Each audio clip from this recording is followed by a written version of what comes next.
Mr. Robert Meyer Burnett, coming at you with Robservations, the show about something, Season 2, Episode 302. It's amazing. I can't believe we're in Season 2. Of course, coming at you from the Robservatory, where you'll notice there's all kinds of stuff changing around. I want to change it up every day, something new happening all the time. It'll be interesting.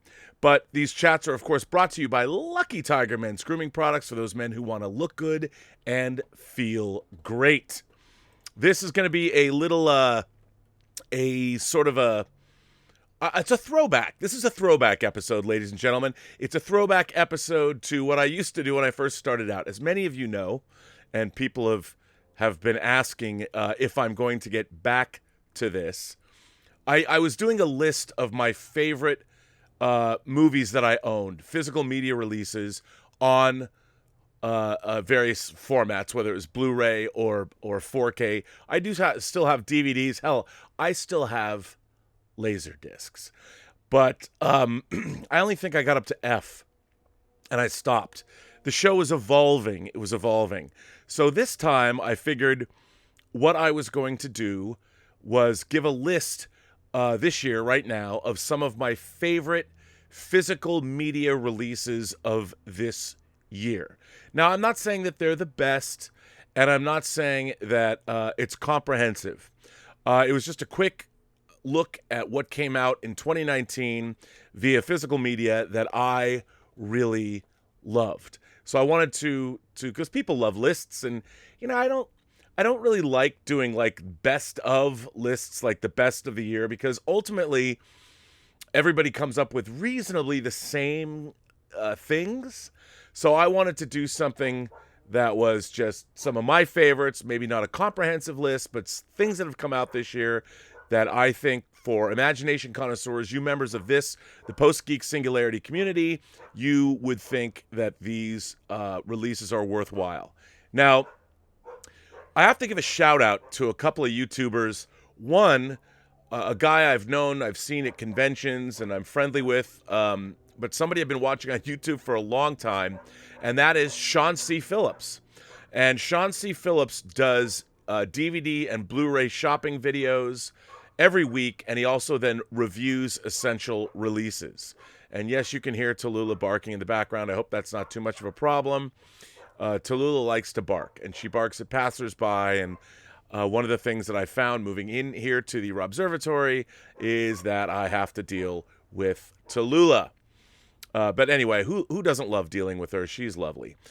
But anyway, Sean C. Phillips has always been out there fighting the good fight, promoting physical media every week. He's been doing it for years now. And I always watch his show, check in to see what's coming out, what might I have missed. Other things I check all the time. I go to Blu-ray.com and thedigitalbits.com, Bill Hunt's site, The Digital Bits. Blu-ray.com and The Digital Bits are my sort of go-to places. I go there every day to see what physical media is coming out, and I read their news stories and keep up on their release schedules.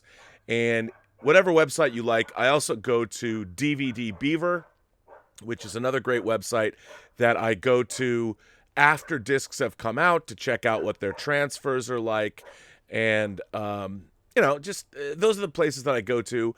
I buy a lot of my discs off Amazon. I used to trade in old discs, like when I get new copies, double dip as it were. I would go to Amoeba and trade in discs, but that's become increasingly less worthwhile. So selling discs on Amazon or finding people that want to buy your old discs is probably the way to go. But I'm a big proponent of physical media. Now, as everyone knows, physical media is unfortunately dying. Physical media is dying. And whether you want to say physical media is dying or not, it is. And there's a really interesting video that was another guy that I watch a lot is a YouTube channel called Movies at Home. And I forgive me, Movies at Home, for not knowing your name. I apologize, but another person who sings the praises of physical media. He does a really good job of reviewing stuff that has come out. And I really appreciate the efforts he's making as far as physical media goes and promoting the format. I mean, to me, right now, look, I'll flat out tell you, the future of home entertainment is not in physical media. It's in streaming. Now, currently today, the pipelines that deliver movies to our homes are not as good yet as your trusty 4K disc by your side. But they are, in fact, getting better all the time. And ultimately, where we are going is to a physical media-less society. Now, do I like that? No. I've been buying physical media since 1980. For 39 years. I started with VHS, then I moved to Laserdisc, then I moved to DVD, then Blu-ray. I'm still buying Blu-ray and 4K. That's where we're at. And look, I have a collector mentality. I've always liked to collect the things I love, as you can see. And there's a lot more here that you can't. And as I get more subscribers, I think when I get to 20,000 subscribers, I'll reveal the Hot Toys wall that you can't see yet. But when I get to 20,000 subscribers, I will. I'll reveal the Hot Toys wall, and I will add the Hot Toy cam, the Hot Toy camera. So I'll just be able to cut to it whenever I want. Hot Toy cam, you can call, you can request for the Hot Toy cam. But when I get to 20,000 subscribers, because people are always asking me about things, what I have, what I like. And, you know, what's funny is Hot Toys are probably the most expensive thing that I still collect. But, you know, it's not like I buy Hot Toys like every month, because I don't. I mean, I'm honestly, to be honest with you, as much as I love Hot Toys, they're really expensive. And one of the great things about physical media is they're not expensive. And you can get great stuff that brings you hours of enjoyment. There's still great special features to be had. Certainly for a producer like myself, it's hard to make a living creating DVD special features or Blu-ray special features or 4K special features. But there's still great work being done, as evidenced by my favorite releases of the year that I'm going to describe. But Movies at Home did a really interesting video. I want to say he dropped it maybe yesterday or the day before, where he talks about Walmart. And he talks about Walmart's position in the health and state of physical media. And he specifically addresses the idea of 4K. And I want to talk about what he said. Now, I want to give full credit to Movies at Home for putting this topic in my head, but I wanted to discuss it. I give him credit for doing so, and I highly suggest you check out his channel. He does a really good job, and he's a big proponent of physical media, and he's got good taste in what he buys. Well, not if you look at his shelves. No, I'm just kidding. Look, we're all guilty, as you will see in my list of favorites of the year. But he brought up this idea that Walmart. Now, let me explain my personal experience with Walmart. As many people know, I produced the special features for Superman Returns. And on that disc, I did a 3-hour documentary on the making of the film. I worked with my team at Ludovico Technique, including people like Mondo Hara, Dave Parker, who I've worked with a lot on most of my DVD special features. Dave directed The Hills Run Red, and he's a great guy, and I've worked with him for years. And we did the 3-hour documentary for Superman Returns called Requiem for Krypton, Making Superman Returns. Now, the thing about that is, when we were doing it, I was expecting that we would be able to have a 3-disc set, 3-disc special edition, where we would have about 6 hours of behind-the-scenes special features on the making of Superman Returns. It was Walmart who said no. Walmart basically said to Warner Home Video, and I should say that at the time, now I don't know if this is the case, we're talking 2006. Back then, Walmart was responsible for about 45 to 50% of all physical media sales on the planet. And what they wanted a 2-disc special edition of Superman Returns and a single disc vanilla-only version. Vanilla means just the movie, no special features. They wanted a vanilla-only disc of the film. So my idea about doing a 6-hour special edition, full-blown, was not to be. And we shot a lot more material, I've said before, a lot more material for the Superman Returns disc than has ever been seen. And I've wondered, I've always wanted to go back with Brandon Routh now coming back as the Kingdom Come Superman on the CW. For something like HBO Max, it would be fun to go back in and revisit and expand my documentary. It was never finished in high definition, even though most of it was shot in high definition. To go back and finish that documentary and provide 6 hours of new content for HBO Max for their inevitable constant rotation of Superman Returns. I think that would be great. The material is amazing, and there's lots of things like the genius production designer, I've said this before, Guy Hendricks Dias. I would take him to all the different sets, and he would show me around all of the sets, and there's snippets of that in the final documentary, but I wanted to go do like a half an hour or hour-long piece just on the Art Deco sets of Superman Returns, which were amazing. So anyway, the idea is that the studios now, 4K, everyone's selling 4K TVs, and 4K is probably going to be the last physical media format.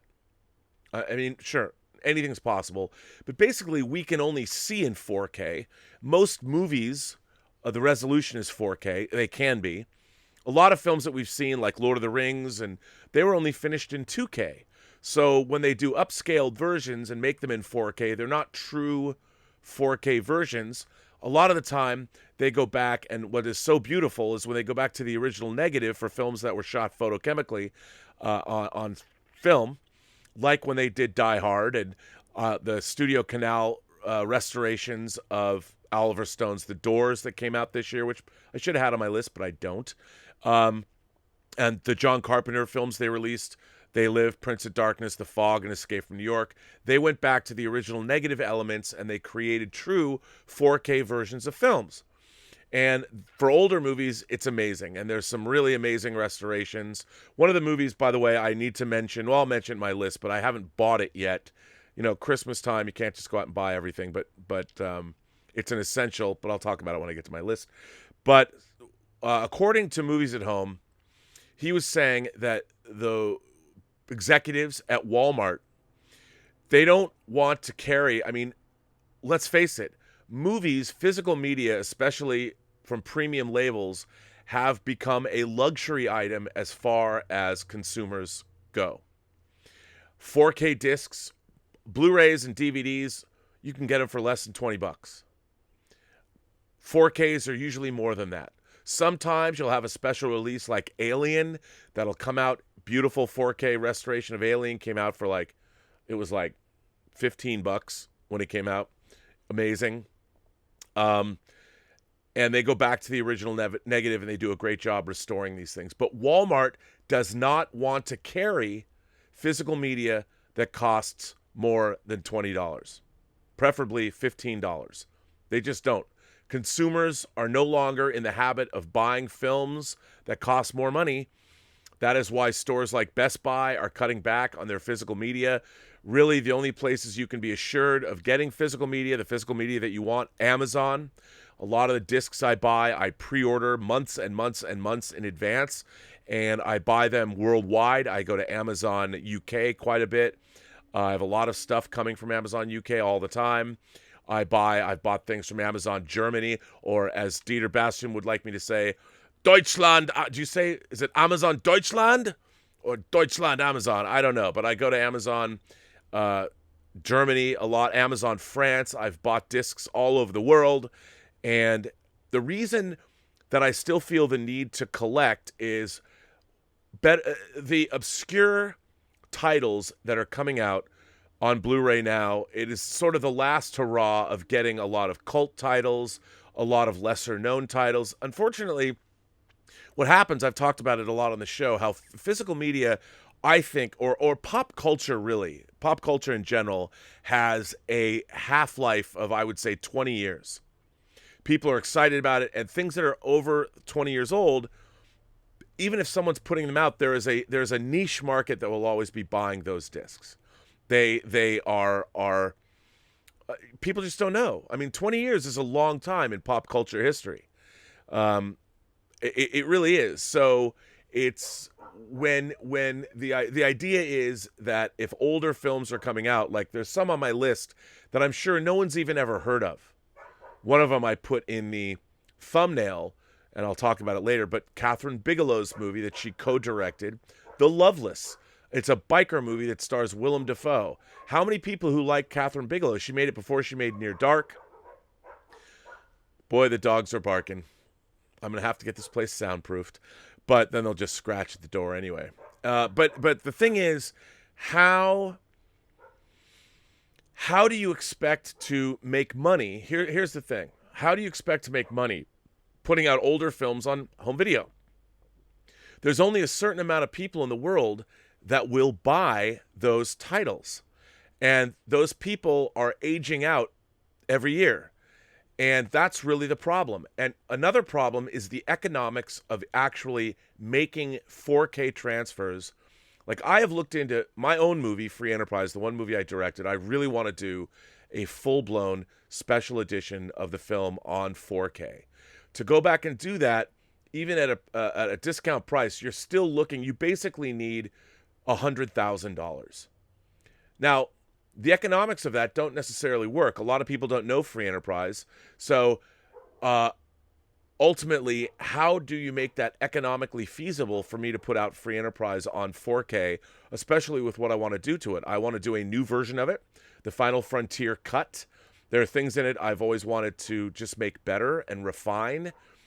And how many people would buy Free Enterprise? I know people say, oh, crowdfund it. Well, I can't do that. I don't own the movie. My investor, Mark Gottwald, owns the film. And if I wanted to do that, I'd have to go to him with a plan. And I'd have to have money in the bank. And I'd have to buy the rights probably and buy the negative from him. But how would you get an investor paid back if I could sell it to a streaming service? The version that's streaming now is a 4:3 horrible version, standard def transfer that was made in 1999 that is not my preferred cut of the film, and it's the only way you can see it, and it just irks me to no end. But it's expensive to put out movies on Blu-ray. It is not, or on 4K. It's not cheap. So the economics, when you have Walmart working and say they want 4K titles for $15, you might notice that they have announced you can now pre-order this at Best Buy. It's a Best Buy exclusive, or you can get it from Amazon UK a little cheaper. They have announced the 9-film Skywalker saga on 4K, all in one big giant box set. It comes with 4Ks, Blu-rays, and special feature discs. I think it's 27 discs.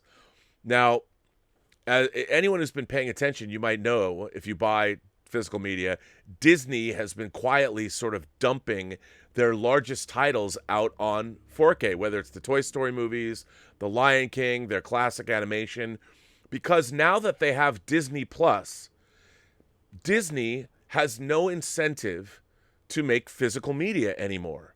Now, there's going to be a lot of people that say, but Rob, what about people that don't have internet connections, or they live in rural areas and they can't get streaming? Well, all of the physical media that Disney wants you to have is already pretty much available. So if you want to get those things, you can get them. What they're really focusing on is they're focusing on streaming. And I think for the most part, I mean, there's been a lot of people who've talked about, are they really streaming in 4K, HDR, Dolby Vision? Are they really? Well, not as well as they could be if you're getting a physical disc. That much is certain. But Disney now wants to concentrate on Disney Plus. And why wouldn't they? There's no manufacturing costs. Look, they'll still have to incur the price of making their catalog titles, putting them in 4K, but eventually they'll all earn out. Disney Plus will have their entire library available in perpetuity forever.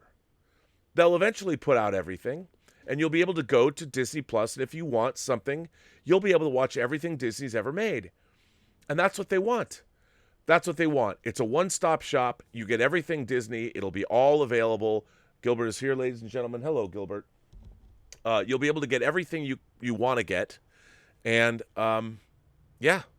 So why would they? What is their incentive? They'll put out Star Wars because they know there's collectors who are still buying physical media that are still going to buy Star Wars discs. Hell, I pre-ordered that set myself.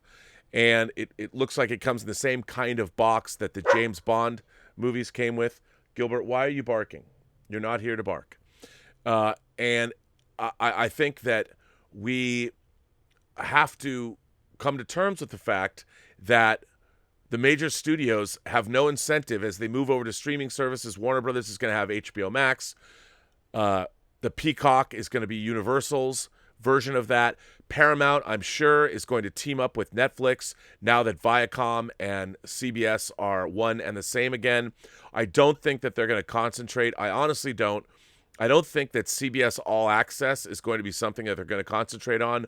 Why bother when you can use Netflix as a partner? Netflix has the kind of money they want, and they don't have to push their streaming service. They've already got an installed base. We'll see. We'll see what happens. It's interesting that Netflix, we'll see what the partnership, how that develops with Paramount and CBS and Viacom. By the way, 2 CBS releases made my list of discs of the year, so I'm very happy about that. Quietly, you don't even know that they're coming out. Even the director didn't know that CBS was doing a restoration of one of my favorite discs of the year. Of course, my favorite niche markets, my favorite niche, Arrow. I think my 2 favorite niche disc, I got to go with Arrow and Criterion. Arrow and Criterion are just killing it. Now, I do like things like Scream Factory, but Arrow to me is the creme de la creme of labels. There's also amazing work being done by Second Sight Films. As a matter of fact, they didn't make my list. Well, hang on, I'll show it to you again. But Second Sight's doing a lot. 88 Films out of the UK, 101 Films. There's a lot of niche labels that are doing some incredible work and putting out titles that have already come out, but they're doing fantastic jobs. So if you still like physical media, there are places to go beyond. If you have a multi-region player and you can get them cheap, I would highly recommend checking out Indicator out of the UK, Second Sight Films, 101 Films, 88 Films. 88 Films put out Inframan. I love 88 Films. They have a lot of Asian titles, great stuff. So there's a lot of niche companies that are still going strong because they're appealing to the collector market, and they know, for instance, how many units they'll move of a various title. But anyway, before I get into my list, I have figured out how to read all of my tips. As everyone knows, I've put up a tip jar on the site, and I got that again. I learned from John Campia about tips, and of course, YouTube takes 30% of all super chat money, and they take 50% of all the ad revenue that is generated on YouTube. And I have no problem with that. They have provided the platform. They don't charge for it. This is how they pay for this. I can't even imagine what their server farm looks like. So I have no problem with that. And supporting the channel is great. But tips go directly to the channel, which is great. And I said they're above every chat in the description. But now I finally figured out it wasn't very hard. But I went in, and I promise you, if you send a tip into the channel and leave a question or a comment, I will read it. Because now I figured out how, which didn't take a lot. But anyway, I want to go through the tips that people have sent me that I have not read yet. Marty McFly was my first tipper, and he says, just the tip. Thank you for that, Marty McFly. Willow Yang tipped. She said, just testing the tipping service out. I'm glad that you've set one up, so more of the money is going directly to you. Don't worry. I don't have any scripts for you to read yet. Dieter Bastian, coming from Deutschland, says, Rob, just wanted you to remember that if you're interested in purchasing Rambo Last Blood on UHD 4K disc, that the international version will be longer. Perhaps not better, but was expecting the US UHD Blue Disc would be released with the longer version to push sales. Apparently, I have to go to Germany and do that. Deutschland, I'm telling you, Dieter, you're right. Jason S. says, have you ever seen the low-budget TV show called Lex? It's probably my favorite low-budget sci-fi TV show. I think season 2 is the best. Well, Jason, I did see Lex. I think Lex came from Deutschland. It's a pretty bonkers show. I enjoyed it. I didn't watch all of it, but whenever I tuned in, it was a little wacky, but it definitely, certainly enjoyable. Jason S. also said, do you have a photographic memory? The amount of detail that you were able to remember from decades ago is most impressive. It reminds me of the people who can remember what the weather was from any random date and time in their life. Well, that's a good question. I don't have a photographic memory, but I don't know how people really learn, but for whatever reason, all of this stuff, science fiction, fantasy, and horror, all the stuff that I've read and taken in, I just continually study it. And it's not like you're cramming for exams and then it's over. I literally have been reading about this stuff all of my life. So even when I was a kid, and I have such, the way I remember all this stuff is so much like the years movies came out. I'm not as good as Scott Mantz, for instance, but when the years that movies came out, I would remember based on what year, because when I saw films was really important to me. So I'm pretty good with like movie release dates, because the movies when they came out, I would want to know all about them, and I would read a lot about them and then buy books about them. And so it's sort of been an ongoing process. So it's not photographic. It's just, it's a lifelong, I've been studying all this for my entire life, and it never gets old. Like, I'm constantly reading new books or new things or new articles or going on the internet and finding stuff out. And so it's really been a lifelong interest. So, you know, it's funny, when I worked in development in Hollywood, I was a development executive for a director for a while. And then, you know, I worked as I said, a story analyst and a reader. What was really frustrating for me is I had such a vast knowledge of material that when stuff would come in, I'd be like, oh, I know this should get made. And then you'd have to try and talk to people about why it should get made, and they would tune out. They wouldn't understand. But what's really sort of, I guess why I'm so optimistic now about what's happening in Hollywood is so much of the older good stuff that I used to love is now being tapped. People are finding out about it because, like me, people grew up reading this stuff. Now they're in the industry. They're in places where they wield power. So they're getting things made that they didn't get made before. Dieter Bastian's here again. He says, hey, Rob, I wanted to check out the new tipping feature. I would really like to know what Harrison Ford's paycheck for Star Wars The Rise of Skywalker was. It has to be worth a new entry in the Guinness Book of World Records, considering he cares none at all about the Star Wars franchise. Look, Harrison Ford has made no secret of the fact that you got to pay him. And I don't blame him. You know, we all think that, oh, we're fans of these things because we all work on a Star Wars movie for free. But Harrison Ford, as the Joker said, as Heath Ledger's Joker said, if you're good at something, you should get paid for it. I'm paraphrasing, of course. You don't get what you deserve, you get what you negotiate. And having Han Solo in that movie, I think Harrison Ford could have written his own paycheck and decided what to put in there. But I bet it was fairly substantial. Probably Marlon Brando and Superman the movie is substantial. I don't have any I have no way of knowing, or nor should anybody know. It's no one's business. But I'm sure Harrison Ford got paid, yo. Charlie Jones says, tipped, hey, Rob, congrats on the 300th. This is my go-to show for every night when I get home. During the opening crawl in The Rise of Skywalker, they mentioned Emperor's broadcast. Apparently, they played this speech in a Fortnite event before the movie was released. Very interesting. Take care. Yes, Charlie, I've heard that. I did not see that Fortnite event. For those of you who don't know, apparently they played this broadcast. Now, I don't know if this broadcast was actually going to be used in the film. As I always said, if I had made this movie, if I had made Rise of Skywalker, I would have opened the film cutting to various planets in the galaxy, giving us, sort of reacquainting us with what is the state of the galaxy as we hear this message boom through the heavens. And people said, oh, I just think that would be interesting. You just reestablish where we are, the milieu, because how was it heard? You know, the dead speak. You know, when somebody says, when I was talking about how the crawl somebody said, in Revenge of the Sith, it said war, and then you cut to war. The dead speak. What does that even mean? Was Palpatine actually dead? Is that what it's saying? I don't know. But yes, I know they played it at a Fortnite event. I thought that was odd.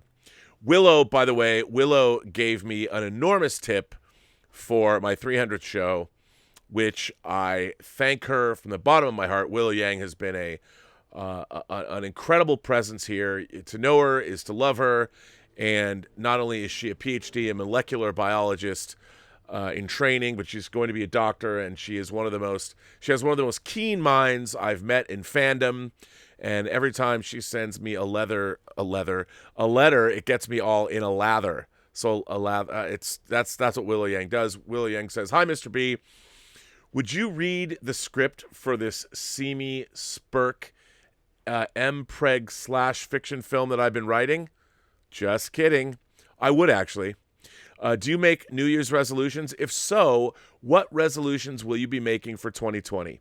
Merry Christmas, Happy Hanukkah, and Festivus. Well, Willow, I don't usually make resolutions for New Year's, but I will tell you where I would like to see my energies go in the new year. I've wrapped up a lot of projects. We have the short film Skyfighter is dropping on the Dust Network on January 23rd that I edited. Tango Shalom is basically finished. I would like to see it sold, hopefully to a streaming service. I'd like you all to see it. The two things I would really like to concentrate on is more. I want to, of course, make more content. I am now once again working on a new film called The Scars of the Shambach that is based on a play, a South African playwright play, and it's amazing. And I'm working on that. And I would like to get back into directing. I would like to get Free Enterprise out in 4K in a new definitive version. I'd like to get in a little better shape. I could stand to lose about 40 pounds. I lose weight pretty easily. I work out. I really need to do that.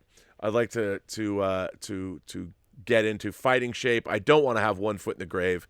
I want to stick around for a long time because there's a lot of great stuff going on. So basically, get healthier.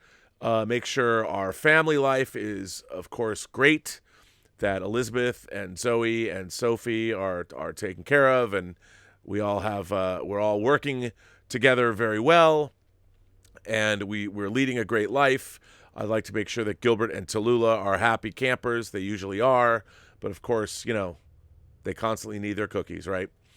And, just to be happy and healthy, basically. And I want to keep doing this show and making this show better. Hopefully do more things because I really like this show. And so that's kind of what I'm up to. Jason S. tipped me. He said, what did you think of the Nightmare on Elm Street? The Nightmare on Elm Street when it first came out. I thought it was the scariest movie at the time, and it was the first movie to actually give me nightmares, though I thought of it more as a thriller than horror. I really liked A Nightmare on Elm Street when it came out. I thought it was great. I loved the fantasy element of it. It didn't scare me at all. Things that made me unsettled more were even at that time were like The Exorcist. And even though Dawn of the Dead, the movie, didn't particularly scare me, the idea of it left me very unsettled for a very long period of time. Because I think my greatest fear in life is the loss of humanity and the loss of civility, mob violence, the destruction of civilization. And no one can be more cruel than other human beings. And I've often worried about being victims of such a breakdown in society. So, but I liked A Nightmare on Elm Street a great deal, and I really liked the series. I liked the fantastical elements of it. They're all very interesting and fun movies to watch, and as they moved along, they remained interesting. Dream Warriors, the third one, Nightmare on Elm Street 3, I thought was great. I loved the Dream Master. I loved the Dream Child. I was actually on set of the Dream Child, I like them all, really. I thought, some are better than others, but I think it's a good series. Jason S. says, have you watched the sci-fi show called Dark Matter? It ran for 3 seasons. I haven't heard you mention it, but my top 3 all-time favorite sci-fi TV shows are Firefly, Star Trek, and Dark Matter. I also really like Almost Human and Farscape. I have never watched Dark Matter. I've never watched things like Dark Matter or The 100. You know, I will eventually catch up because I keep running out of things to watch. The Marvelous Mrs. Maisel, we wrapped up season 3. Wonderful, again, wonderful season. Really love that show. It's so beautifully made and beautifully directed. My God. But I will check out Dark Matter. Chris P. says, he said, have you heard anything about a new animated Star Trek series coming soon and thoughts on a Japanese anime Star Trek movie? Well, there are 2 Star Trek animated series coming soon. There's Lower Decks, and then there's one, I believe, that's not titled yet. And I even have friends working on them. So, yeah, I would love to see an anime Star Trek series. I think it'd be great, especially if you had the kind of writing we got in one of the movies that make my list for this year. Madsif Jada says, congrats on 300, Rob. Have you watched Nathan for You? One of the funniest shows ever and still sadly not that known. It's docu-reality where Nathan Fielder helps real LA businesses. Nathan is truly the king of cringe. YouTube clips worth binging. I have not. I will check that out. Nathan for You. Haskell 420 is here. Ed, a.k.a. Haskell 420. I have to say, first of all, Haskell 420 has been an incredible supporter of both this show and the John Campea show, and the Schmodown. And I want to thank him, Haskell, your increasing efforts on all of our behalf, promoting our shows on social media like Twitter. Thank you so much, sir. He says, congratulations, Rob, on 300 episodes. I probably shared your daily show links 250 plus times or so. Why? Because of your extensive knowledge in the industry, your honest perspectives, lessons taken from them, and because I believe in you. Way to Cap. See you in Brooklyn. Oh, yes, you're going to come to Brooklyn. Well, Ed, Mr. Haskell, Ed Haskell 420, thank you for the kind words. I very much appreciate you saying so. And more than that, I appreciate you promoting the channel. This is only water, and I know it's bad luck to tip your glass, but here's to you, sir. Thank you for all that you do on our behalf. Paula tips. Paula's great. I would assume it's Paula who's here almost every day in the chats. Paula, thank you. Congratulations on 300 episodes. Thank you for all that you do. Your positivity is infectious, although I secretly enjoy your Star Trek Discovery rants. You have the best fan community and mods on YouTube. The Post-Geek Singularity is always opinionated, never dull, always respectful, and fun. Well, Paula, first of all, thank you for supporting me and supporting the channel. I want to just say that, once again, you cannot thank our mods enough. And it wasn't something I was even aware of when I first started, but it quickly became apparent how much I would need mods. And to have, my moderation staff is incredible. It's incredible. And it started out, Detective Jim was a fan who was here watching early on, and he was writing letters. He's even written letters. He wrote a great letter once about talking about what it was like when a film company was shooting a movie in his town. And that's kind of how we met, and he became a moderator, and having people like Detective Jim makes it all worthwhile, and I'm glad that you notice. You know, it makes me happy. A lot of people talk about the moderation staff on the show, and I want to thank them for that. S. Beam tipped me. He said, hey, R&B, loving the show and loving the look of the Robservatory. Where's the hot toy collection? I just started paying on Qui-Gon. Are there any more Star Wars joining your figure collection next year? Oh, yes. Yes. So when I get to 20,000 subs, I will reveal the hot toy wall. How about that? 20,000 subs, I will reveal a wall of hot toys on display of superhero hot toys, movie hot toys, and of course, Star Wars hot toys. I can't decide though, I'm still working on this. So I have a lot of Sideshow 12-inch hot toys, and I have a lot of Clone Troopers. I think I'm going to intermix them all. Because another YouTuber that I really like, if you like hot toys, there is Justin's Collection is my favorite hot toy site. I love how he has this displayed. He does unboxing and reviews of all the hot toys. He's out of Australia. Check it out. But yeah, when I get to 20,000 subs, I will reveal the hot toys wall. Yes, indeed. But thank you for that, and thanks for supporting the channel. I haven't pre-ordered Qui-Gon yet. I need to do that. I have a lot of other pre-orders.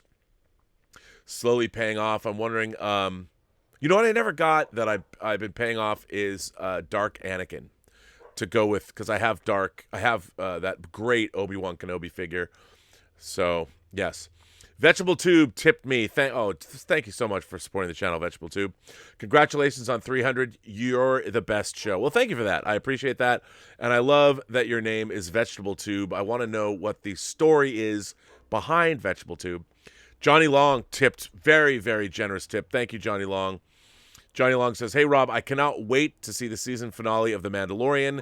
That being said, I'm really looking forward to a little film that may or may not come out in the coming years, Avatar 2. Was curious if you were a fan of the first film." Well, Johnny, first of all, thank you for such a generously supporting the channel. I love Avatar. I don't understand. Look, is it a classical story with classical structure? 100%. I love Avatar. I think it's phenomenal. I think there's some of the imagery when they go and they fly on I forget what they're called, the dragons. It's amazing. Unbelievable. You know, I used to love growing up the crazy like art rock bands, you know, prog rock like Yes, and the covers of their albums like Yes songs. I remember thinking when I first saw Avatar, I'm like, this is a 70s prog rock album cover come to life. I love it. I think it's great. It's so much fun to watch. I know a lot of people, it's so weird that people are down on Avatar, but I really do love Avatar a lot.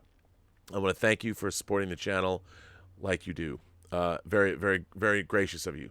But yeah, who doesn't love Avatar? I don't get it. I have an Avatar hot toy. I bought the Jake Sully hot toy because I love Avatar. Paul Gilmore tipped. He said, "Hello, kind sir. First, I want to say that you always put a smile on my glum face every day." Why do you have a glum face? Thank you for that. Now for a question. Have you ever turned down a gig, later regretting it? Ooh, that's a good question. No. I don't think I have. I don't think I've ever turned down a gig and later regretted it. No, I don't think I have. You know, I've always been of the belief that if people, you just take the work and get it done. You know, sometimes it's caused a problem. You know, I've got too many things going on, but yeah, it wasn't so great. But no, what am I saying? No, I have never turned down a gig. Never turned down a gig. But I sometimes that is to my detriment. Anonymous tipped and says, "What was the bigger disappointment, Star Wars, The Phantom Menace, or your son?" Well, Anonymous, you are referring to, of course, that's Mr. Plinkett. I love Mr. Plinkett's reviews. One of the, some of my favorite YouTubers are, in fact, Red Letter Media. You know, a lot of people there. I have to say, Plinkett's reviews of the 4 Next Generation movies and his reviews of the prequel trilogy, I think, are essential viewing. I think the breakdown of the storytelling were terrific. The Generations review is the first time I found Red Letter Media, and I'm a huge fan. Huge fan. So, yes, Red Letter Media, gotta love them.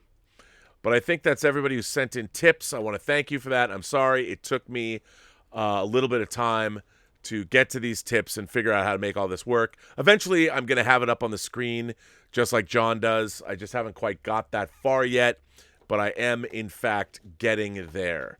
So thank you for that. Thank you for tipping the channel. I very much appreciate it. And so from now on, I'll be able to see those immediately. Now let's just get into it, man. I've been on for 45 minutes, and my list of favorite physical media releases. I always get comments on the chats. The relevant portion of this show begins here. So, okay, well, let's get into it. So, my favorite. Now, this is not all my favorite physical releases of the year. Not by any means, it's not a comprehensive list, but it's just off the top. It's the ones that when I decided to do this show got me most excited, and they're in alphabetical order. So just so you know, they're just simply alphabetized. And I'm sure I might have missed your favorites, but these are some of my favorite physical media releases of the year. Beginning with, let's hear it for Arrow, ladies and gentlemen.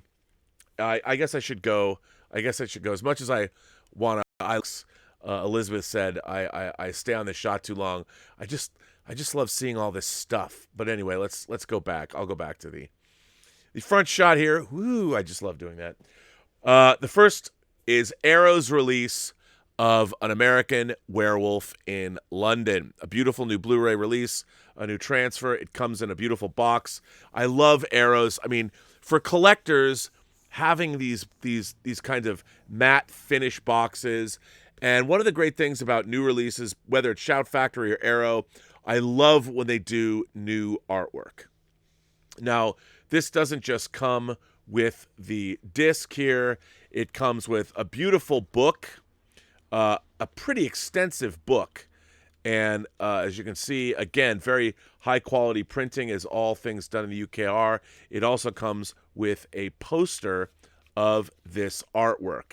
And there is an endless slew of special features on this disc. It's incredible. If you love this movie, I highly recommend having this in your collection. I mean, also, even the spine. Look at how classy this looks. What a great release. What a great bit of art. Once again, coming from Arrow. Gotta love it. This next disc, again, only released in the UK, has not been released domestically. This is one of the reasons why I buy physical media, and I'm constantly scouring other countries' sites. A brand new restoration from Studio Canal. They put out Kind Hearts and Coronets. They put out The Doors. They put out The Deer Hunter and 4 Carpenter films. They hopefully, I'm waiting, they're supposed to be doing that Basic Instinct restoration that I cannot wait for. But what did they release? Alan Parker's Angel Heart. This transfer is beautiful. It looks amazing. And there's new interview stuff on here that's done in HD. This is a fantastic release. I love this movie. This is the longer extended director's cut, and I highly recommend picking this up. It's fantastic. The transfer is absolutely gorgeous. And if you like Angel Heart, and who doesn't love Angel Heart, boy, it's never looked better.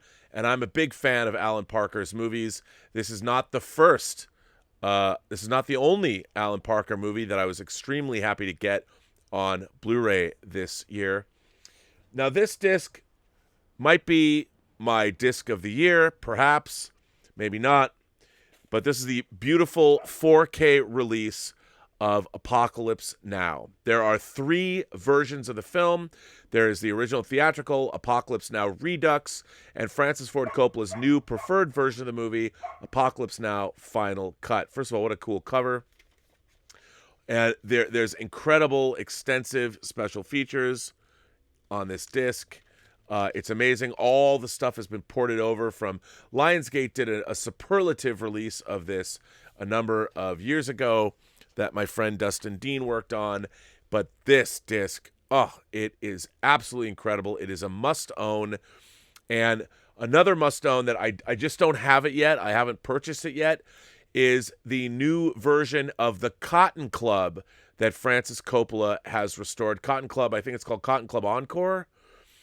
It just came out last week. For those of you, Cotton Club has a very storied, very troubled production. I've always liked Cotton Club, but this new version restores a lot of the music that was never seen. I believe it's a half an hour longer.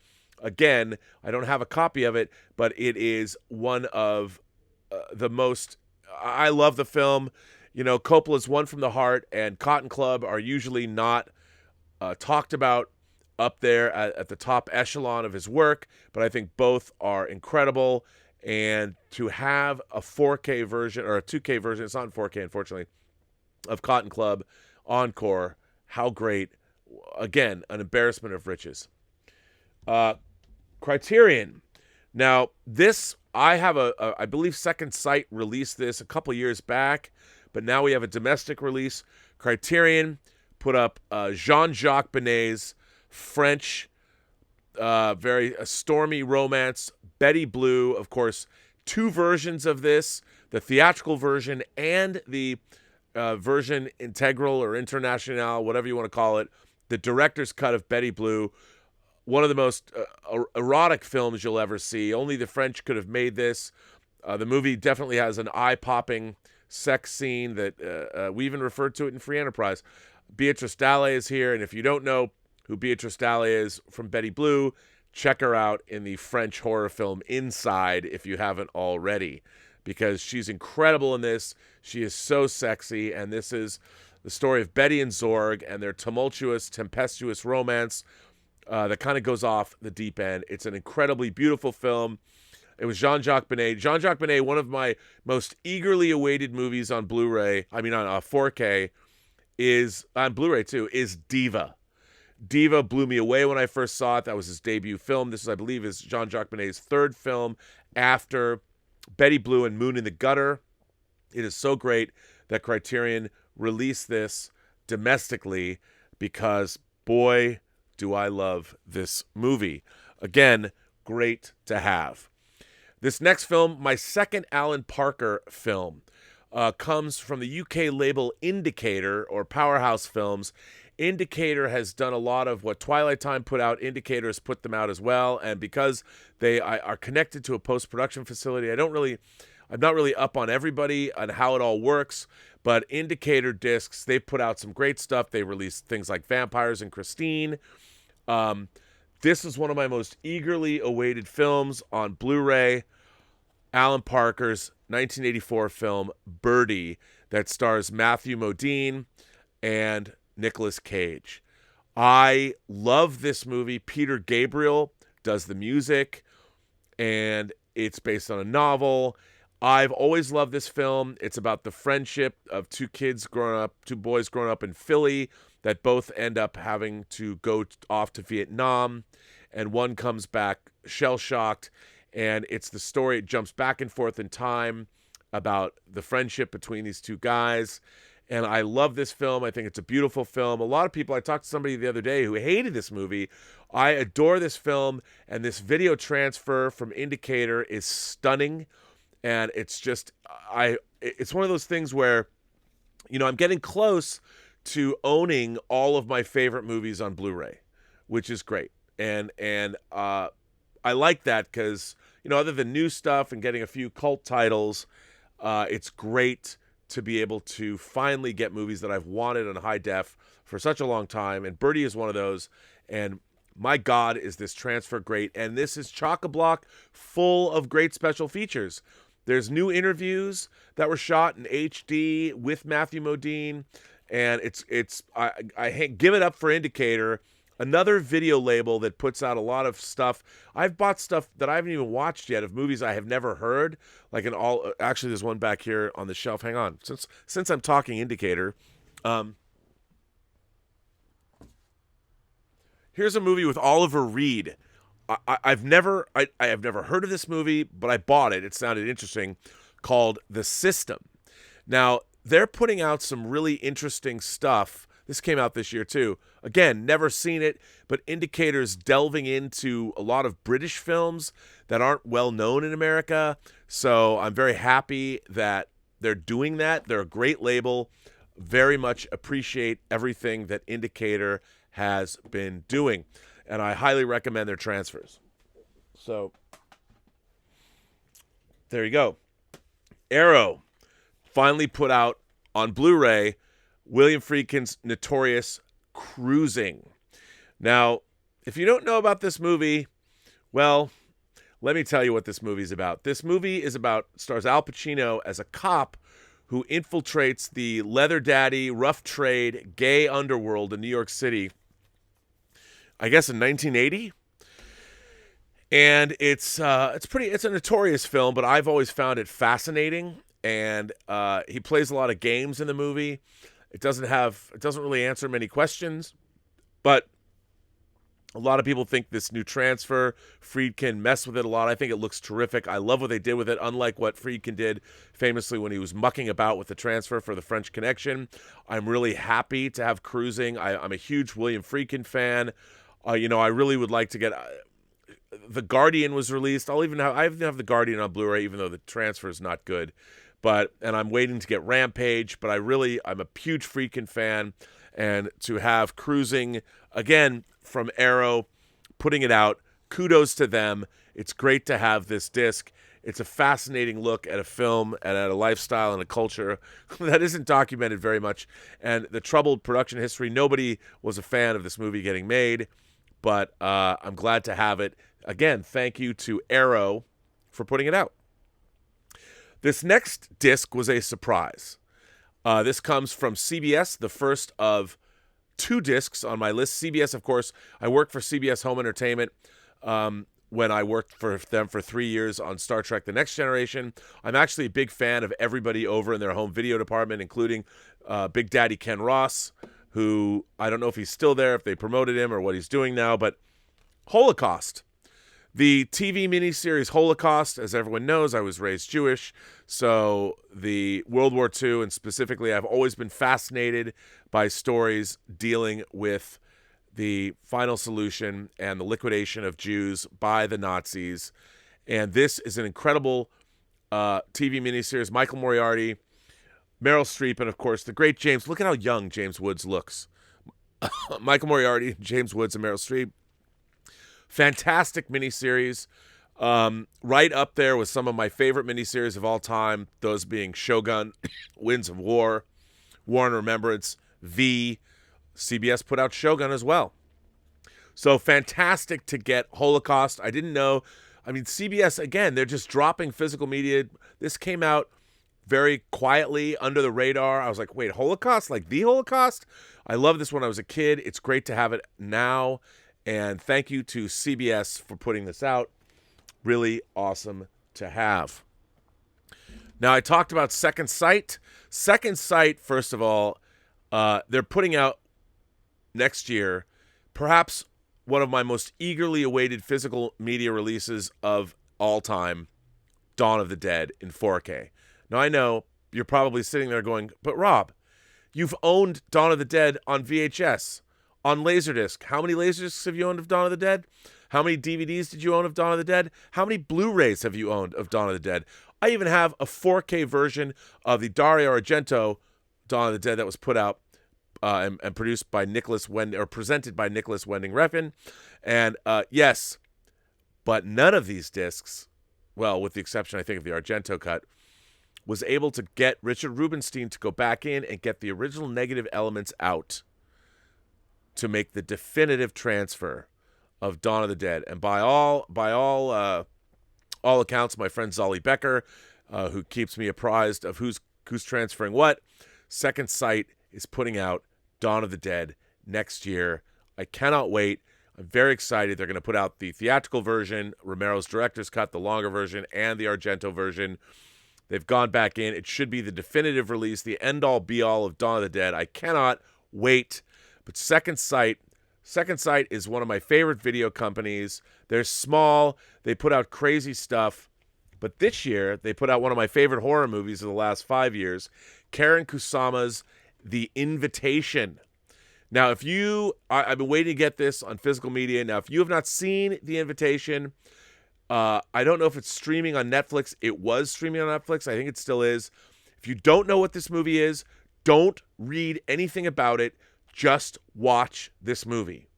All you need to know is it's about a dinner party. That's it. You don't go into this movie cold. It's so great to have this on disc. I just recently got this. I have not watched the disc yet. But Second Sight put this out. God love them. Thank them for doing this for me. Or you know what? Better yet, write to all these companies and tell them that I'm promoting them on my show, because I don't get no one sends me this stuff for free. You know, and I would really like to know, because when it comes out, I'd like to get it. Now, let me just show you what Second Sight does as well, because I didn't put these on my list, but I'm going to show them to you anyway, because why not?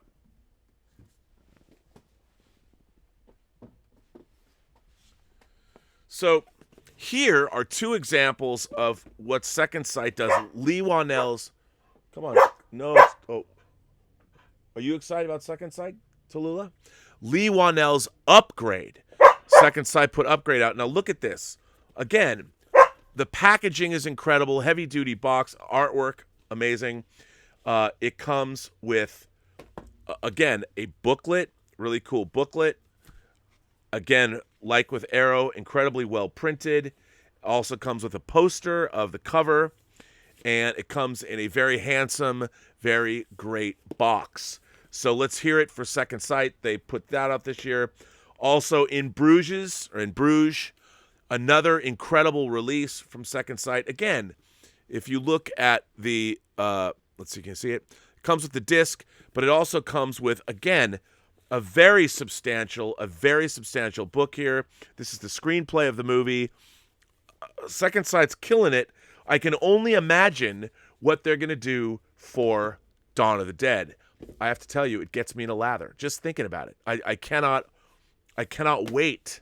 I cannot wait to see what they do, because Second Sight, truly, they're incredible. And again, I don't know how Second Sight makes enough money they license these films, they put them out. I don't know how they do it, but God bless Second Sight. I love you guys. I would love to do a show if I could. One of the things I really want to do in 2020, and if Second Sight happens to be watching this, I would like to interview the team that is in charge of putting Dawn of the Dead out. I want to cover the restoration of it. Anybody, please come on my show. We'll talk all about it. I love you guys. And Dawn of the Dead, by the way, don't fuck it up, though. You fuck it up, you can't come on the show. I cannot wait for your Second Sight disc of Dawn of the Dead. I can't wait to see what you do with the packaging. I know the world is waiting. The world is waiting. Cannot wait for that. The Loveless, Catherine Bigelow's first movie, which I talked about, starring Willem Dafoe. I saw this movie at the Seattle International Film Festival. I don't remember what year. I want to say 85, 86, maybe. I was very intrigued by this movie. She co-directed it with Monty Montgomery, and this is her debut film. It's kind of an existential biker movie, and I think in the wake of things like Sons of Anarchy, it's great to see this film come out. Again, Arrow put this out. God love Arrow. The transfer looks great. I love the artwork they created for this. This is a movie that I've been waiting. It's sort of like a lost film. I was like, where is this movie? Why isn't somebody putting it out? Well, let's hear it for Arrow, because they put out Catherine Bigelow's first movie, and I'm a huge Catherine Bigelow fan. So getting this year, kudos to them, which I'm very, very excited about having. This next movie is one of my favorite anime films of all time by one of my favorite Japanese animators. I know it's not Studio Ghibli, it's not Miyazaki. Satoshi Kon. This was put out by Shout. Perfect Blue. They also put out Millennium Actress. But if you haven't seen this, if you're a horror fan or you're a suspense thriller fan, this is an animated film that might have passed you by. If it has not passed you by, then great, good on you. But if it sounds intriguing, I cannot stress this enough. Satoshi Kon passed away a few years ago. He was responsible for Paranoia Agent, which is another great animated series. He did Tokyo Godfathers. He did this, and he did Millennium Actress. It is great to have these movies on Blu-ray. I'm very excited that this came out. And thank you, Shout Factory. Shout Factory has been also doing the Lord's work by putting these kinds of movies out. They put out Into the Night. John Landis is Into the Night they put out Buckaroo Banzai as part of this sort of special label that they're doing. But this is a great release from Shout Factory. I'm so happy to have this on disc, and it's never come out on Blu-ray, or at least that's what it says here. 20th anniversary, newly remastered, first time on Blu-ray. Perfect Blue. If you're a horror fan or a suspense thriller fan, this is essential. Great to have it. Now this, I have to say, while it's not in 4K, it's probably the best release. This is another movie that goes all the way back to, with Criterion releasing it, clearly one of the greatest releases of the year. Another disc from Arrow, RoboCop, with a new transfer. Again, this beautiful matte packaging with the great OCP logo. Again, it comes with a poster of their new artwork. It also comes with a very extensive book on the making of the film. And this comes with 3 cuts of the film. It comes with the TV cut, the theatrical cut, and the extended cut. The transfer of this RoboCop is definitive. RoboCop has never looked better than it looks like in this version that Arrow put out. I highly recommend this. Again, these Arrow box sets, they're crushing it. They crush it, and you gotta love them for doing that. So thank you to Arrow for putting out RoboCop. Now, one of the great things that happens whenever a movie comes out that might have a connection, or it's a sequel to a past film or something, that is always the opportunity that studios have to remarket their catalog titles. So with Dr. Sleep coming out, and the extended edition, a long version of Dr. Sleep is coming out on home video, which I'm very eager to obtain. Stanley Kubrick, my favorite director, was able, well, he didn't see it because he's not here, but Warner Home Video, this is the steelbook of The Shining. The Shining came out in a beautiful 4K version. I'm sure they're going to release a box set of all the Kubrick films in 4K, but how great is it to get The Shining in 4K? It's a beautiful transfer. Thank them for doing this. I'm not my man Cliff Stevenson, Off the Cliff Productions. Cliff, who's been producing some amazing special features. He took up the mantle from Charlie de Lazarick, and I dare say myself. He's been doing some incredible special features. He collects steelbooks. I don't usually, but if there's things like one-offs like The Shining, you got to get the steelbook. Sometimes I'll get steelbooks. I usually go to buy them like at Best Buy. I did get the Infinity War and Endgame steelbooks. If you don't jump on that stuff right away, they go away quickly. But I had to get this. This is, I believe, the Best Buy exclusive steelbook, but it's great to have The Shining on 4K. Finally. Again, it looks terrific. What a great film. Now, I don't know why this next film, it's not like Birdie. I guess I think of it kind of like Birdie because of the jumping around in time. But I couldn't believe Arrow was putting this out. This is a title that I've been wanting to get on Blu-ray for a very long time. It's a favorite from my youth. I used to watch this movie all the time when I was in high school. It's based on Kurt Vonnegut's science fiction novel, Slaughterhouse 5. And it's a science fiction novel based on Kurt Vonnegut's novel, the same name, about Billy Pilgrim, a man who gets unstuck in time and... Come on, Tallulah. And winds up on the planet... And... What is that? You want a cookie? What, do you like Slaughterhouse 5? Do you both want cookies? Okay. You gonna come up and get it? Because if you're gonna get... Oh, you're on my headphones, but okay. Okay, there you go. And Tallulah, you get... No, you got 2. No, you got 2, buddy. Your sister gets 2, and you get 2. So that's good. You got to get down, okay? All right, buddy? Yeah. So there you go. This next film, Slaughterhouse 5, of course, Billy Pilgrim spends his time on the planet Tralfamador with the very sexy Valerie Perrine, Miss Tessmacher from Superman the movie, reliving parts of his life, jumping back and forth through time, through his own life. I've always loved this film. There's a lot of great special features on this disc. Again, it comes from Arrow. I believe they got this out of from Universal, so maybe we'll see more of that. Again, a movie I've wanted for a very long time. I was so happy to see it come out. Again, amazing. I mean, I'm getting all of my favorite films that I never thought were going to come out on HD or on Blu-ray, but here they are. So Arrow's Slaughterhouse 5, another great release. There's great special features on it. The transfer is beautiful. It was directed, of course, by George Roy Hill, who actually used the clout that he had garnered in Hollywood off of Butch Cassidy and the Sundance Kid, and he made Slaughterhouse 5, which, good on him, sir. I mean, that's how you use your clout. And I've always loved this movie. It predates World According to Garp, another literary adaptation that George Roy Hill did that I absolutely love, and which also my beloved Warner Archive put that out. Now, there are no Warner Archive discs on my list this year. There should have been, but it would have gotten too big. I do want to shout out Warner Archive for putting out Corvette Summer, which I should have had on my list. But I talked about it when it first came out on the show. So Slaughterhouse-5 coming out from Arrow. Thank God for that. Now, this was a surprise. I have a great affection for Mick Garris's adaptation, the TV miniseries of Stephen King's The Stand. Stephen King's The Stand is one of my favorite books I've ever read, and this was the adaptation they made. Stephen King wrote the screenplay.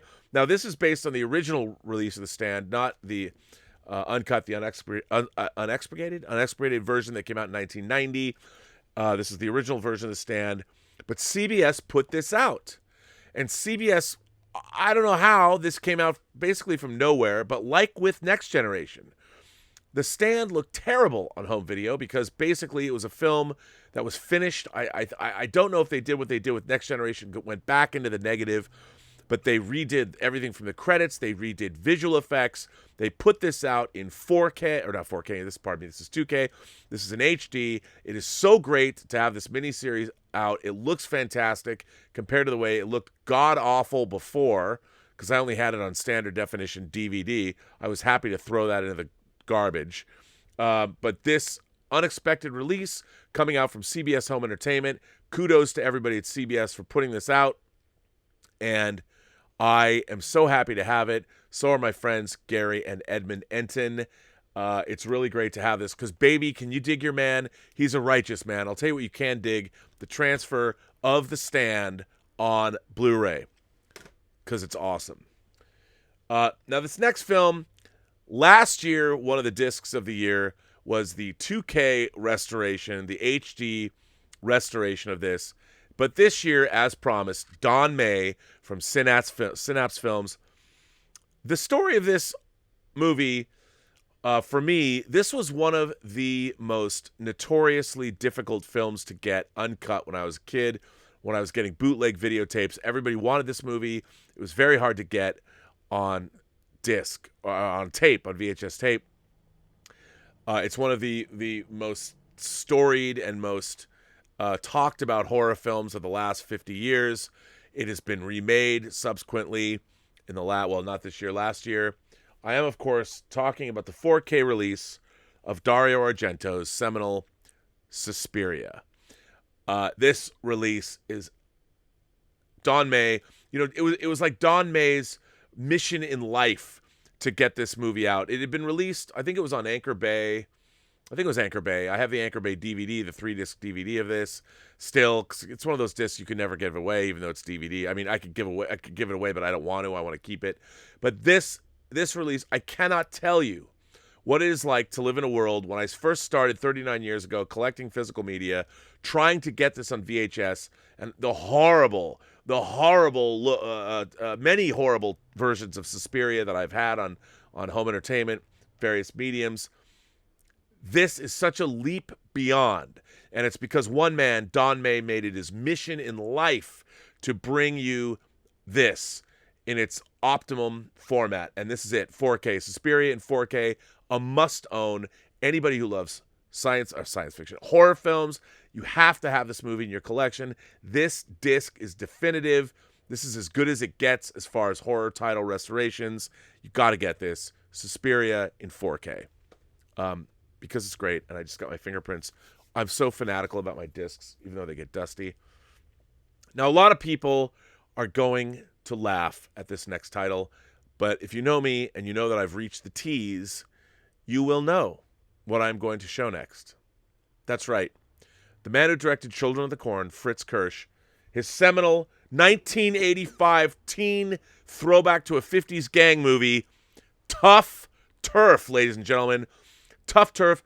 I like to say I was single-handedly responsible for Anchor Bay putting this out on DVD back in the early aughts. I've been waiting for this movie.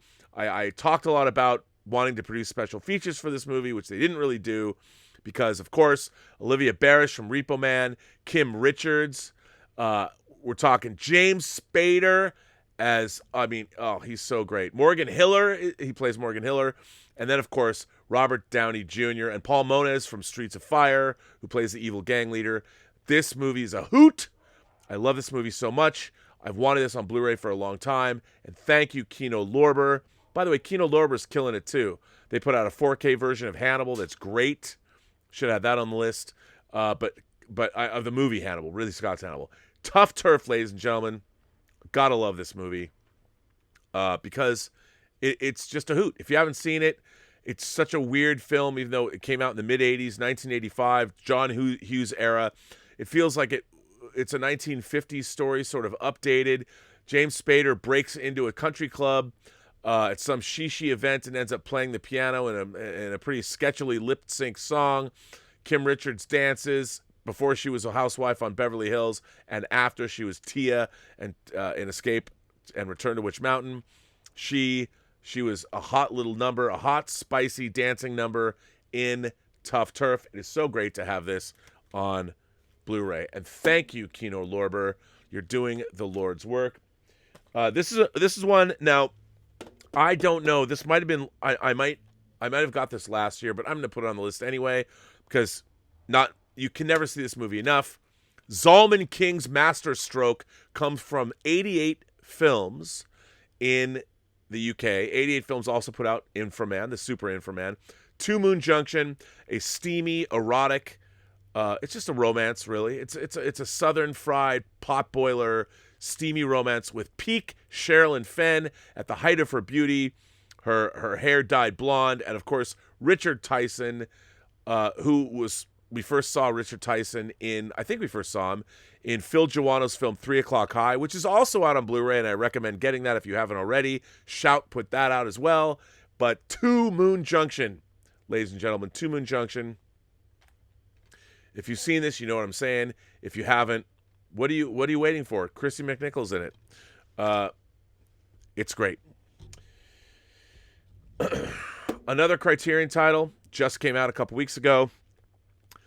Now, I was working at Warner Brothers, where when Warner Brothers put this movie out in a truncated form, and no one at Warner Brothers really liked it, but I had a poster of it up on my office when I worked in the executive. When I was a management trainee, I was so excited about this movie coming out. Nobody at Warner Brothers was excited about it. I was. The theatrical version was deeply, deeply compromised. This version has been around. They aired it. Bill Hunt had it saved on his DVR, but now Criterion finally put it out. One of my favorite filmmakers, Wim Wenders' 5-hour version of Until the End of the World. This is a road movie. It's set in 1999, where an Indian nuclear satellite might fall to Earth at any moment and kill everybody. And Solveig Domerton, I can't pronounce her name, Dieter Bastian, how do you pronounce it in Deutschland? She was, of course, the love interest in Until the End of the Wings of Desire. She's so beautiful. She's the lead character in this film. William Hurt is in this movie. Sam Neill is in this movie, and it's very immersive. You travel all over the world, many different countries, and it's vaguely science fiction. A doctor develops a way to record dreams and play them back and watch them. You become addicted to them. But it's also all about the music. Some of the biggest rock bands. This movie has one of the best soundtracks of all time. But they cut so much of it out. Now it's restored to its original version. There's even, Wim Wenders tells you the story about how he was able to sneak the original cut of the movie out. And the producers did not know. I've been waiting for this on Blu-ray for a very long time. The next movie I want to see is the sequel. I want Criterion to put out the sequel to Wings of Desire, Far Away, So Close. But as far as Wim Wenders is concerned, to have Until the End of the World on physical media, what a treat. Thank you, Criterion. And Criterion, not to be outdone, Criterion released War and Peace. The Russian film War and Peace, yes, an adaptation of War and Peace. And Sergei Bondarchuk, if I'm mispronouncing his name, directed this. This is one of the largest movies of all time. Of course, it is an adaptation of War and Peace. It is very, very long. I think it's 8 hours, something like that. It is, whoever thought we were going to ever see this movie released? Of course, Criterion put it out. Wonders will never cease. This is one of the largest, most sprawling, epic films ever made. It was not very well known in the West because it's Russian. We haven't seen a lot of Russian movies. But this is a must-own. It'll blow your mind. There is no CG in this movie.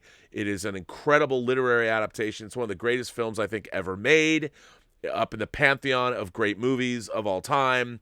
It needs to be seen. And again, Criterion putting this out. I don't know how many of you are going to be interested in this film, but amazing. Amazing, amazing, amazing. It's incredible to have this. I cannot tell you what it means to have these kinds of movies with these kinds of restorations. A must own. So Criterion killing it. And now we get down to W, another Arrow title. Another Arrow title that has multiple cuts of the movie, including, I think it's called the Ulysses cut. Is it the Ulysses cut? Waterworld. I don't care what you think about this movie. It's one of the most interesting stories of production. I actually really liked the finished film. I've always liked Waterworld, but this has the 3 different cuts of the film in the movie. I think it's called the definitive cut is the Ulysses cut. I think it's the Ulysses cut. And that is, of course, a version that has never been seen before. And to have the Ulysses cut, the long version of Waterworld out, is amazing to have. Again, this disc, it has a poster, it has books, it has multiple cuts of the movie. Again, another Arrow release. Arrow, probably my MVP player of the year for putting out so many great genre titles. Amazing. Now, I would be remiss. I know what you're saying. I know what you're thinking to yourself. What you're thinking. You haven't shown it yet, but I'm saving it. Well, it's not quite. I'm gonna save it for last. These are bonus releases, I guess. Star Blazers, the remake of Space Battleship Star Blazers or Space Battleship Yamato. Star Blazers 2202, based on its Space Battleship Yamato 2202. This is the entire Comet Empire storyline that has been released. This was a definitive, again, an amazing, amazing release of the disc. It has incredible postcards. It's got a hardcover book in it. It's the first half of the season. It was amazing. You had to get this. And then, of course, the second half of the season came out recently. If you guys want to watch, if you're interested, if you've never watched anime or anything like that, this remake, what they've done is they're remaking the old show from the 70s. They're retelling the stories. The first series, Star Blazers 2199, was the Iskandar storyline. This is the Comet Empire storyline. I cannot recommend these highly enough. Incredible, incredible work. Great to have them come out. And now I think my favorite release of the year has to be, again, from Criterion, the Showa Godzilla set. Now, there's been a lot of controversy about the various versions of the movie contained in this set.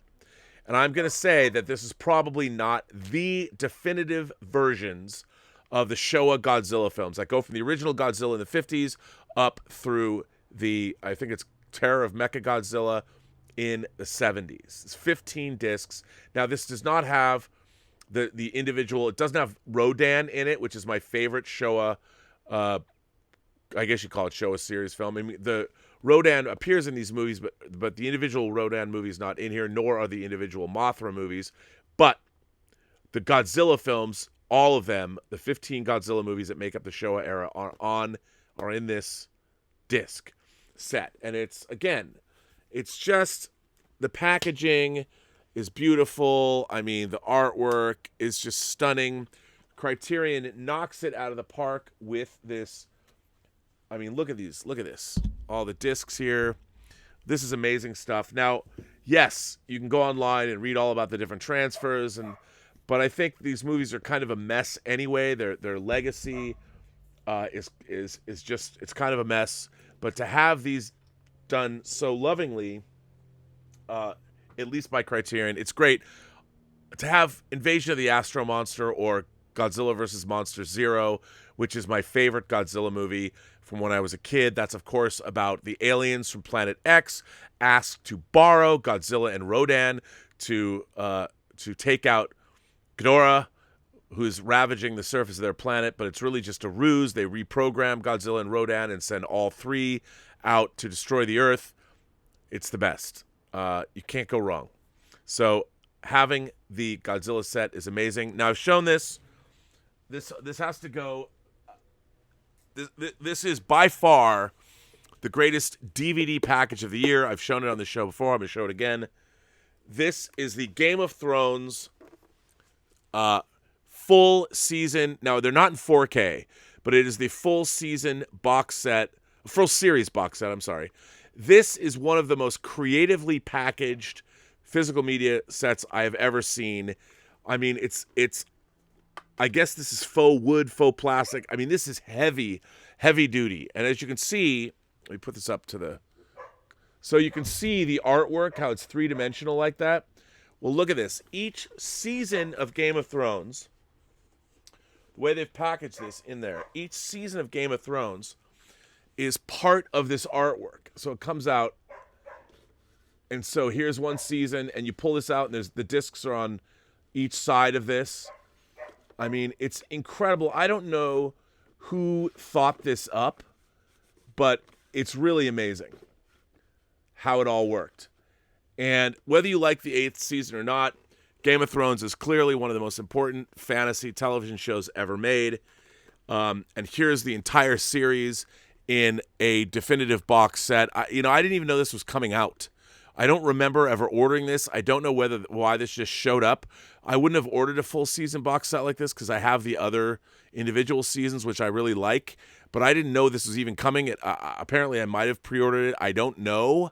Maybe somebody sent it to me. I have no idea. But this is easily the packaging of the year. One of the coolest things. I mean, I don't know who came up with this idea, but it's damn cool. So there you go. And now that's the end of my list. Now I'm going to come to my most disappointing release. Now I am, of course, the knight of positivity. There's so many names people have called me. I need a list. But there was one disc that was coming out that I was so excited about that was a crushing disappointment. And to me, I understand why. The single most disappointing release of 2019, physical media release for me, is HBO's From the Earth to the Moon. Now, the reason why it's so disappointing is, unlike Star Trek The Next Generation, they did not go back in. They used old transfers. They redid the visual effects. And nobody who was involved with the original series was involved in the restoration of this set. This set is substandard in every way. I'm happy to have it on HD because I love this series so much. It's one of my favorite TV miniseries of all time. But it was done. This is what happens when you don't have enough money and you don't have the involvement of the original people. And I know everyone tried their hardest, but I would rather have... I would rather stick with the original versions of the films than a substandard DVD release. I won't get into why. There's even a piece on this disc showing how they did the restoration, and they cared. I can tell that people cared, but they hired a visual effects company that I don't think was up to the task. And I just think that this release, I wanted this so badly, and it just... I mean, it's going to be the only release we get of this great miniseries on HD, unless they go back in and find the film elements. Maybe they're not available. I don't know. But this was done, I think, with transfers, HD transfers that were done 10 years ago, maybe. Very disappointing release. And I was kind of crushed by it. I bought it. I was crushed by it. I just wish people, if you're going to... A lot of people talk about why is Star Trek Deep Space Nine and Voyager not on Blu-ray. And I've talked a lot about it. You can go look up Trek News, my interview with that, about why they're not. But unless things are restored properly, unless you're going to spend the money to restore them properly, do not do it. If you're not going to do it right, don't do it at all. That's my that's my decree, people. Anyway, that brings me to an end of my list for the year. That is certainly not definitive. I did not get the Monty Python box set that Bill Hunt says is one of the great releases of the year, and he wanted me to get that. So I didn't, but I will eventually. Let's jump in and see what we've got. I'll jump into your chats. Rosetta Allen says, history's easy to purge when no one has hard copies. Well, Rosetta Allen, I will drink to that because you are correct.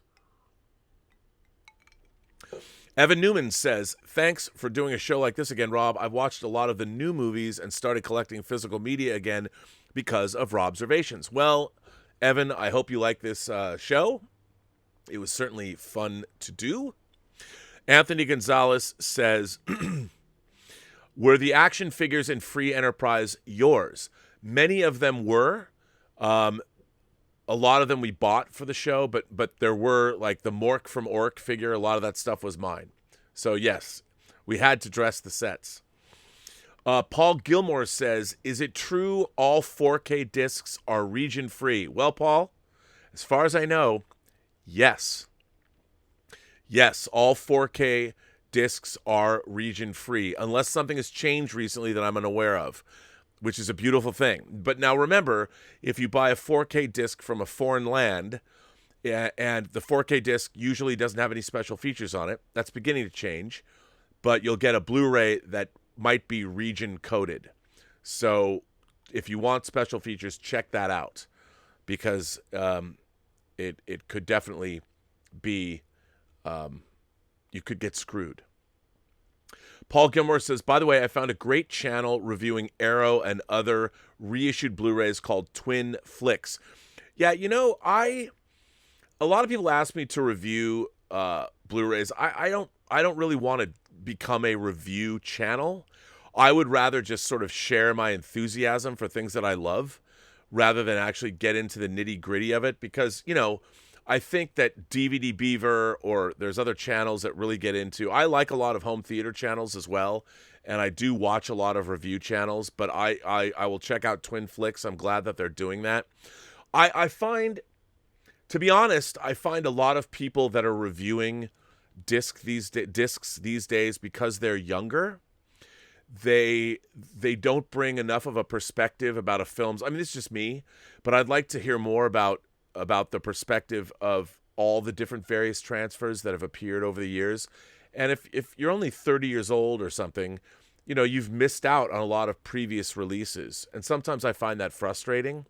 But for the most part, I do like a lot of people. First of all, anybody that is doing reviews and delving into these things, I'm all in favor of. I'm a fan of. I think it's great that you're doing that. I love that, because we need more of that. I mean, seeing people doing or delving into reviews like this is great. But I'm snobbish when it comes to my what I think is a good review of physical media. I am snobbish, but yeah. Hey, I love changing my perspective. Isn't that great? I thoroughly enjoy it. Dieter Bastian from Deutschland is here. Perhaps Palpatine has a The Dead Speak podcast. Dieter, that's hilarious, first of all. And how funny would it be if somebody started a The Dead Speak podcast? I would love that. You know what? I'm sure that in the next week or two, somebody will start the Dead Speak, a Star Wars podcast. I could see that happening. Mark C says, my favorite physical media release of all time is a fan edit, the Harmy despecialized Star Wars trilogy.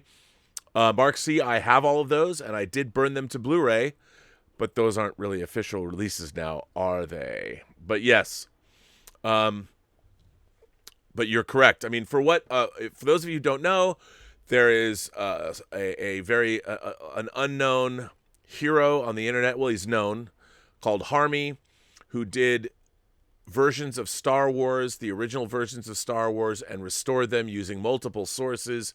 You can look online and look up Harmy's despecialized Star Wars versions. I have a few. I also have a 4K version. I have them on my computer, by the way.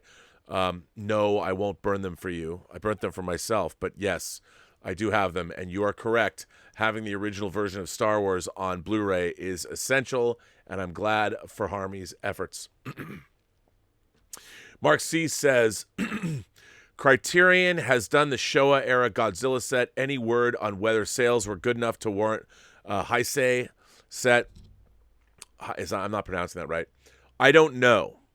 That, by the way, what Mark C. is talking about is after the Showa era of Godzilla, there was another era of Godzilla. There's actually 3, and then there's the Millennium set.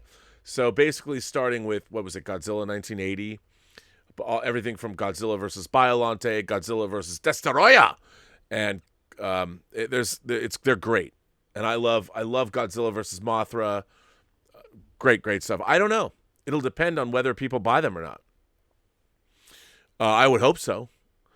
Stubble McShave says, "What is your favorite Hammer horror movie?" Now, a lot of people, look, of course, I love the Quatermass movies. I talked about them earlier with my beloved Kino Lorber put out Quatermass 2 and Quatermass and the Pit, or 5 Million Years to Earth, out on Blu-ray, and I love them. But I think my favorite Hammer horror movie, and when I say this, there are Hammer horror movies I love, like The Devil Rides Out. I love The Devil Rides Out. But my favorite Hammer horror movie, I think, is Vampire Circus. I love Vampire Circus. If you haven't seen Vampire Circus, there's a great Blu-ray of Vampire Circus. And if memory serves, I think it is actually also Synapse. I think it's Don May's Synapse. I love Vampire Circus. It is great. Jamie Cruz says, "Isn't Two Moon Junction in PAL?" Well, if it's in HD, I don't believe so. I don't think so. Because isn't PAL isn't HD? Can you have HD PAL? I don't know. But I don't think it is, because it plays fine on my set. But in terms of 50 or 60, no, I don't think so. It might be. All I know is it plays very, very well. So my favorite horror movie is that. Mark C. says, "This year I picked up the Warner Archive Blu-ray of George Powell's Doc Savage, Man of Bronze. I feel like if someone rescored this film, they could take it from schlocky to cool adventure film." I'm a huge fan of that movie. Ron Eli, of course, plays Doc Savage. And again, Warner Archive putting out some great stuff. Why they haven't put out Wild Wild Planet and Blu-ray, I don't know. That is my new quest, or it's an old quest, as many people know. I've told you guys, go look up the trailer for Wild Wild Planet on YouTube, and you'll demand it in Blu-ray after you see it, or better yet, 4K. I think that's probably right. If they rescored it, the score is not good. The movie is not, it's not great, but it's fun. I think it's fun. Galactic Train Spotting says, "Khan Noonien Singh and Dr. Noonien Sung, any relation?" No, I don't think so, because I don't see much Sikh or East Indian in Dr. Sung as there is in Khan Noonien Singh. Of course, Khan looks Latino, doesn't he? But I don't know. I don't know. Canonically, the names are similar. Maybe Dr. Sung took that name as to honor Khan. I don't know. This is a good question. Paul Gilmore says, "What is the difference between a 4K UHD master and a 4K scan?" Okay, this is important to understand. So when a movie is now, when they take any movie now and they make a new master of it, the movie is mastered in 4K now, usually. And what I mean by that is, if they get a negative for a film, like when they get Die Hard, the new 4K master of Die Hard, they'll get Die Hard and they will scan the negative, meaning they put it up on a machine, and each individual, it used to be like a telecine machine, a rank, whatever. They would scan each individual frame at a certain resolution. And say a widescreen scan, like a movie like Die Hard, I guess a 2:3:9:1 scan is actually 4,096 by 1716 pixels. So a movie is actually scanned at 4K. So they have a file, a real 4K file of the film. Now, from that file, like, for instance, Until the End of the World or these new Criterion movies, War and Peace, most movies are now being scanned at 4K. That's how they're being, because that's how they're going to live on all of these streaming services. Now, that does not mean that you have a UHD master of that. You have to make a UHD master off of your 4K scan. Okay? So you have a 4K scan of the film. You've scanned it. Now, I'll give you an example. Tango Shalom, we did a 4K scan of the movie. Well, it's not a scan. We made it because the film was shot in 5K, but it was finished in 4K. So the movie exists we didn't scan anything. We have when we finished it at 4K. So that's our master. So it lives at 4K. The master of Tango Shalom is 4K. If we wanted to make a Blu-ray of it, a regular Blu-ray is not 4K. So you would down convert it to make your file. Okay? Even though it's a 4K scan and your 4K master. Now, if you're going to make a 4K UHD master, what you then do is you take your 4K scan master and then you have to make a 4K UHD or Dolby Vision master, which requires to keep it simple, a different kind of a color pass. So you're creating a new 4K master from your 4K scan. And the way it is finalized, the way the color grading is done is different. So you've got your 4K master, that's your origin usually, and then you make a UHD master from your 4K scan. So it's two different things in a nutshell.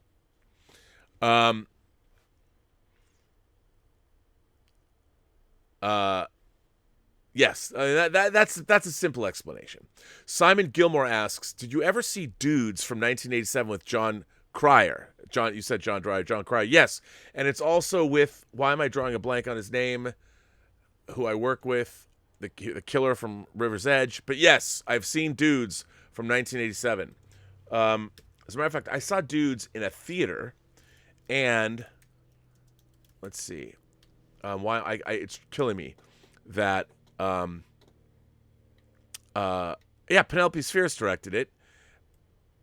Daniel Roebuck, who he was in Agent Cody Banks, and Daniel Roebuck was the guy that killed his girlfriend in River's Edge. Daniel Roebuck stars with John Cryer in Dudes, directed, of course, by Penelope Spheres. Of course, I mean, we all know Penelope Spheres, who, what she has worked on, Decline and Fall of Western Civilization and Decline and Fall of Western Civilization 2, the Metal Years. But yes, she directed Dudes. But yes, I did see Dudes. I don't own Dudes. I haven't seen, I saw Dudes like twice. I don't think I've seen it. I've never owned it on any home video format. I thought it was only okay, but I did see it. Timbula the Spider Monkey is here. Tim says, I got the 50th anniversary Bond box set on Blu-ray. It had a space for Skyfall when it was released. Every disc in the box looked the same. When Skyfall came out, it didn't match. That made me so mad. I don't like it when they do that. It bums me out. Yes, Tim, I feel your pain. Absolutely. I love that box set, though. I love that James Bond 50th anniversary box set has two different era. It has two books in it and broken up into years. I love that box set. It's so good. I'm glad you have that. That's something you can pick up cheap now. I cannot recommend it highly enough. Mukbang Reviews says, do you have any purple color Prince vinyl? I think it's the coolest ever. I have a Purple Rain 12-inch. All of my 12 inches are up in Seattle. A friend of mine has them. But, I had a Purple Rain 12-inch that was actually on purple vinyl. I don't know if you can see it. Can you see it? I don't know which. Okay. One of my favorite things that got released this year, if you can see it, what am I looking at? Hang on. That UFO disc is on purple vinyl, which I think is great.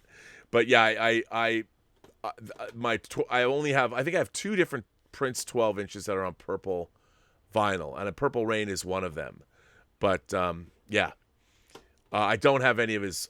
I didn't get the 1999 vinyl set, the new vinyl set. I should have got it, but I can't bring myself to collect vinyl unless it's kind of something fun. Like I did buy this really expensive Frankie Goes to Hollywood box set on vinyl. I probably should get 1999 on vinyl, but it's more of an artifact to have. But yeah, I mean, I had a huge collection of Prince 12 inches and vinyl, and yeah, I did. Edward Barral tipped here. This is my first. Hey, Edward, I just want you to know, actually, that Anonymous, who tipped me earlier on, and Eduardo, you're the first tip that I've received live on the channel. So I want to thank you for that. Hey, Rob, I like your choices, not just now, but also when you did your other lists.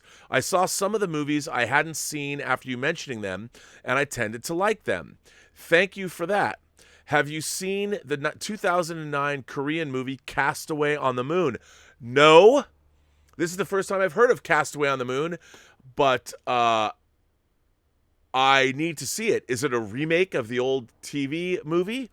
Man, I must look this up. I have to find out. Castaway to the Moon. Ooh, let's do this live, shall we?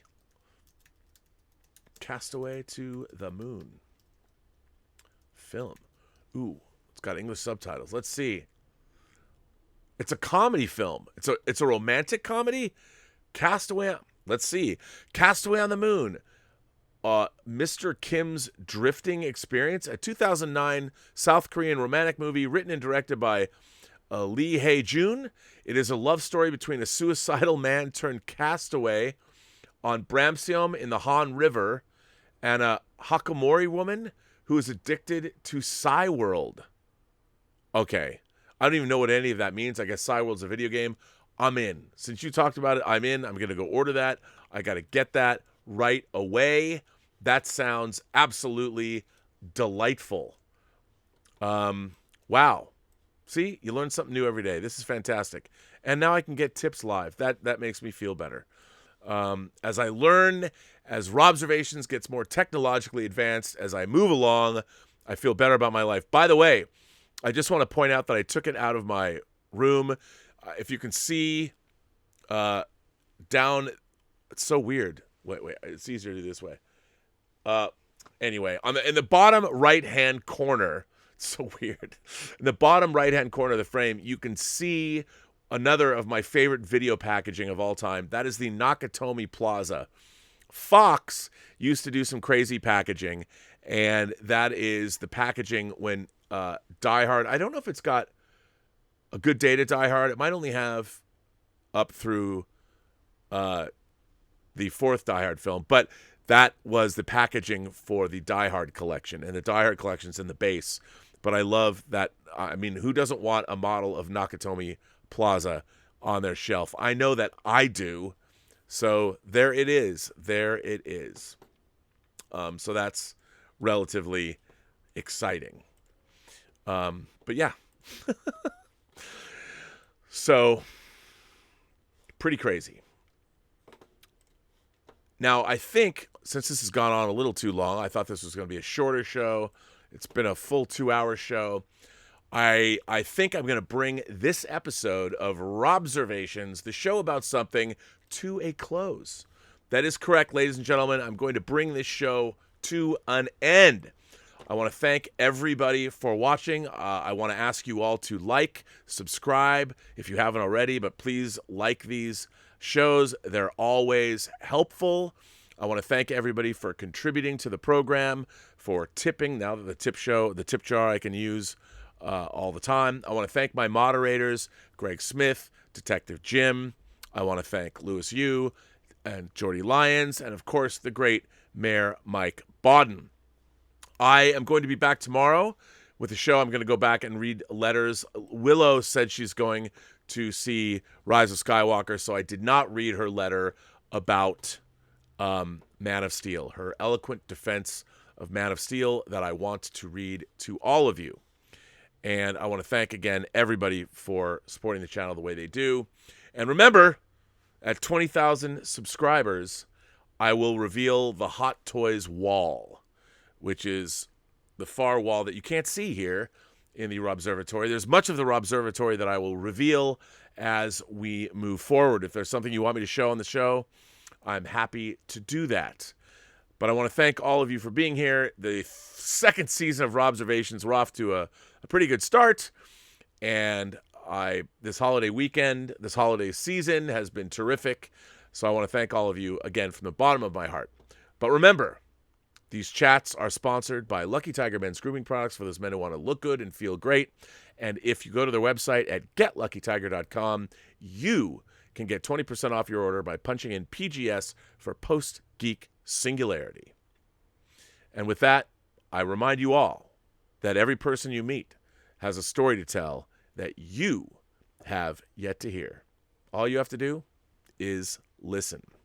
Thanks very much. I will be back tomorrow with another show. As always, have a better day.